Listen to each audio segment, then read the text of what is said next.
Selamat datang di Akademi Kripto. Di Akademi ini, kalian akan belajar semua yang kalian perlu tahu tentang dunia cryptocurrency. Sebelum kita mulai belajar lebih lanjut, di sini gue saranin kalian untuk ambil kertas, ambil buku, untuk kalian catat hal-hal yang akan gue ajarin di sini. Karena di Akademi ini, gue nggak akan ajarin kalian sekedar trivia yang kalian bisa cari di Google ya. Gue nggak akan ajarin yang basic-basic doang. Tapi kita akan belajar gimana caranya kalian bisa ngerti dari nol sampai kalian akhirnya bisa ngatur portofolio. Jadi ini bakal lengkap end-to-end gimana cara kalian research crypto, gimana caranya attention ekonomi itu ngaruh sebenarnya di dunia kripto. Nah, tapi sebelum mulai semua itu, gua rasa satu hal yang kalian harus punya tentang kripto adalah conviction atau keyakinan. Karena ini kepercayaan gue pribadi bahwa conviction itu nggak bisa dipinjam. Itu either kalian punya atau kalian nggak punya. Sebelum memiliki conviction terhadap suatu hal, tentunya kalian harus punya memang ilmu terhadap hal tersebut. Kalian ngerti terhadap hal yang kalian mau punya keyakinan itu.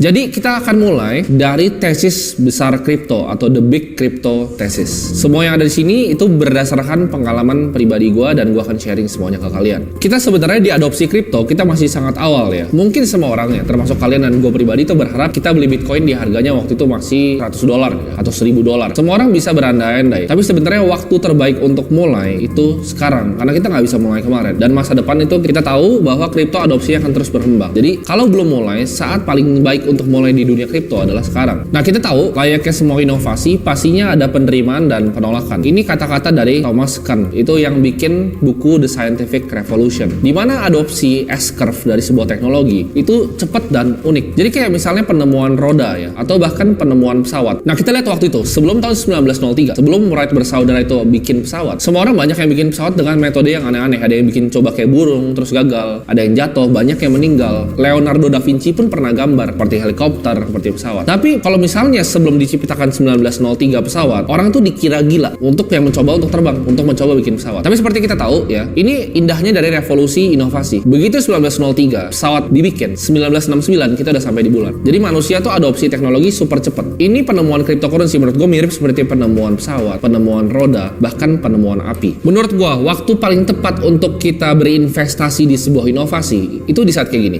Teknologi itu udah berkembang, adopsi ya udah cepat, kita ngerasa ini ada momentum nih, tapi 99% orang di sekitar kita nggak ngerti tentang teknologinya. Contohnya seperti internet. Jadi waktu itu kan kita bisa lihat ya, zaman sebelum tahun 2000-an, internet tuh lagi marak. Semua orang tahu internet akan cepat segala macam, web 1.0 segala macam bakal cepet, tapi nggak banyak yang ngerti tentang internet. Sama seperti web 2 awal keluar. Banyak yang tahu internet tuh akan booming, tapi banyak yang bahkan nggak percaya juga. Nah, kita lihat sekarang kalau misalnya di dunia kripto ya, di dunia kripto, di dunia Bitcoin ya, di dunia Ethereum. Mungkin semua orang udah dengar gitu. Semua orang udah tahu, oh ini growing ini Bitcoin gitu. Tapi kalau kita tanya ke teman kita tanya ke orang tua kita tanya bahkan ke keluarga kita, mereka nggak ngerti, mereka nggak bisa jelasin apa itu cryptocurrency. Nah, itu adalah menurut gue saat yang tepat. Di saat semua orang udah tahu, momentumnya udah ada, tapi orang nggak ngerti tentang asetnya. Itu saat yang terbaik untuk kita bisa membeli sebuah aset. Nah, kalian coba bayangin ya, uang itu banyak mengendap di aset-aset lama ya, ada sekitar 150 triliun US dollar itu mengendap di real estate, di global equity ya. Global equity itu adalah total stock market dunia, market cap-nya hampir 100 triliun US dollar. Dan sisanya ada government bonds, ada corporate bonds. Bitcoin itu baru berapa? Di saat video ini di-shoot itu baru 300 billion US dollar. Dan market cap kripto itu di bawah 1 triliun. Jadi menurut kalian apakah ini adalah aset kelas yang akan terus growing atau tidak? Nah, sekarang gini, gue kasih kalian gambaran ini. Kalau misalnya kalian itu adalah sebuah pengusaha ya, kita kasih coba contoh negara Argentina. Di saat waktu 2003, peso itu harganya $3. Sekarang itu peso harganya 150. Jadi devaluasi 50 kali ke bawah. Sekarang gue tanya kalian, kalau lu jadi pengusaha di Argentina, ini balik waktu ya. Jadi pengusaha di Argentina waktu tahun 2003, kalian misalnya bikin toko roti lah, jualan roti gitu, dapat untung, apa yang kalian akan lakukan? Kalau kalian udah tahu nih, kedepannya uang kalian bakal devaluasi 50 kali terhadap US dollar. Yang kalian akan lakukan adalah, kalian ambil profit dari jualan roti itu, kalian nggak bakal investasiin di bahkan saham Argentina. Kenapa? Karena saham perusahaan Argentina itu ngeluarin peso lagi. Tapi kalian akan ambil peso kalian yang kalian dapat dari jualan roti, dan kalian akan tukar ke stronger currency, atau currency yang lebih kuat, yaitu di US dollar. Kalau kalian lakuin itu di Argentina, kalian super kaya. Karena currency kalian devaluasi 50 kali ke bawah, sedangkan uang kalian naik 50 kali ke atas. Karena kalian belinya US dollar. Jadi pas 3 peso, sekarang udah 150. Jadi waktu peso itu $3, sekarang $150. Tapi kan kita tahu, kita nggak bisa datang dari masa depan. Nah, sekarang kita lihat, tadi kan peso sama US dollar. Kalau kita lihat US dollar sama Bitcoin, itu terjadi hal yang sama. Tahun 2011 berapa? Berapa antara dolar dan Bitcoin? Berapa? $100? $10? Sekarang berapa? Di saat bear market aja, di saat semua orang kebakaran, itu harganya $16.000. Jadi dolar itu devaluasi berapa ratus ribu kali terhadap Bitcoin selama 1 dekade terakhir.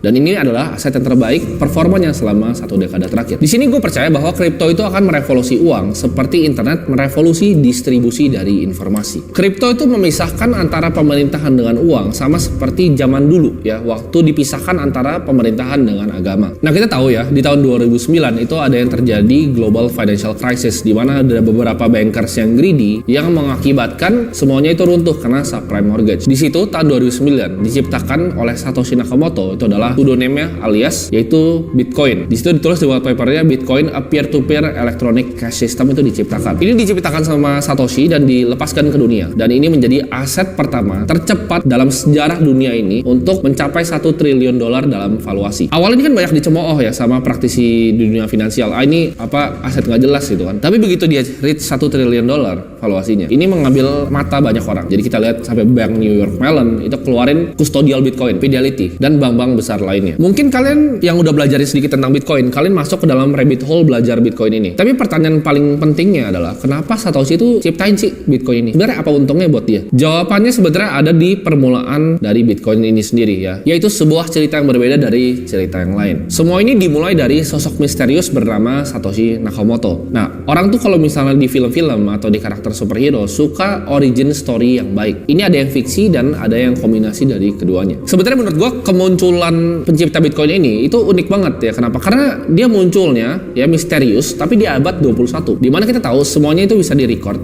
semuanya bisa diverifikasi, semuanya bisa dicari dan bisa diinvestigasi. Semuanya terbuka. Tapi kenapa nggak ada satupun yang bisa tahu siapa Satoshi ini di abad yang super terbuka? Kita nggak pernah dengar suaranya, kita nggak pernah lihat mukanya, karena Satoshi itu bukan siapapun, bisa satu orang, bisa sekelompok orang. Karena Satoshi itu bukanlah orang, melainkan sebuah online persona. Manusia atau kelompok asli di balik Satoshi ini berhasil menyembunyikan identitasnya layaknya superhero di komik-komik. Nggak ada yang pernah minta dia untuk muncul, nggak ada yang pernah minta dia untuk ciptain cryptocurrency pertama yaitu Bitcoin, tapi dia muncul memberikan hadiah Bitcoin ini kepada ras manusia. Muncul dari antah berantah untuk membawa ciptaannya yang bernama Bitcoin. Dia menjelaskan ya, di dalam namanya white papernya itu 12 lembar yang mengubah dunia, yaitu Bitcoin a peer-to-peer electronic cash system. Di situ dia menyelesaikan sebuah masalah yang nggak pernah bisa diselesaikan sama mathematician di seluruh dunia, yaitu Byzantine General Problem. Maksudnya apa? Kalau misalnya kita ibaratnya punya kastil, kita diserang dari 4 sisi, dari sisi A, B, C, dan D. Itu nggak mungkin tanpa centralized ya. Orang bisa serang kastilnya dalam saat yang bersamaan. Misalnya kita serang dari sisi yang berbeda nih. Yang A nyerang, A nggak tahu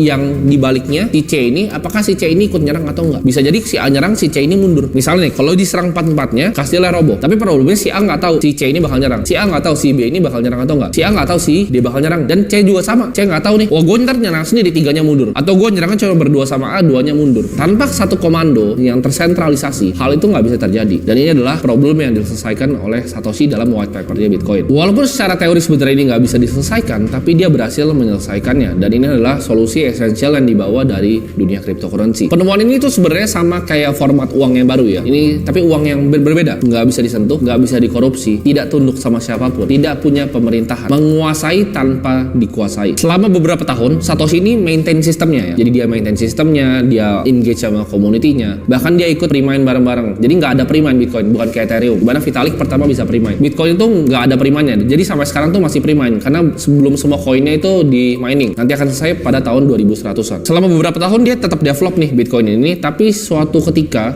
dia rasa ini udah dalam tangan yang baik, lalu dia menghilang dan nggak pernah didengar lagi namanya. Setelah hari dia menghilang, jejaknya pun juga tidak pernah bisa ditemukan. Nah, tapi pertanyaannya apa yang terjadi setelah sebuah penemuan itu ditinggalkan oleh penciptanya? Kita lihat sekarang Bitcoin itu nggak ada CEO ya, bukan sebuah perusahaan, bukan sebuah entitas, tapi nggak pernah bisa dimatikan. Udah dicoba sama berbagai macam negara untuk shutdown Bitcoin, India, Cina, nggak ada yang berhasil. Ini bagaikan ibaratnya kebakaran hutan ya, tapi di cyberspace. Jadi udah menyebar dan ini apinya udah nggak bisa dipadamkan. Tanpa pemimpin, tanpa karyawan, tanpa developer, dia bisa jalan sendiri. Fundamental dari sistemnya itu nggak pernah bisa diganti selama 1 dekade terakhir. Ciptaan yang bisa berjalan sendiri tanpa ada orang yang bisa shutdown atau pemerintahan manapun. Desainnya sendiri cukup unik di mana dia bisa self-sustaining atau running selama ribuan sampai bahkan nggak tahu berapa tahun pun Bitcoin akan still stay. Karena rules dari operasinya sendiri itu berdasarkan aturan dari batasan fisika dan juga matematika. Intrinsic value-nya itu berdasarkan energi yang digunakan untuk menciptakan satu koin. Tapi dengan justru kepergiannya Satoshi, beliau itu meninggalkan suatu harta yang amat besar, yaitu 1 juta koin yang waktu itu beliau mining bareng-bareng sama adopter awal dari Bitcoin. Nah, tapi pertanyaannya mungkin banyak yang bingung. Dia kan bikin ciptaan yang suatu hebat ini kan. Itu mencapai $1 triliun dalam valuasi. Kita lihat ilmuwan atau penemu lainnya, kayak Thomas Alva Edison. Itu jadi sangat kaya jualan lampu.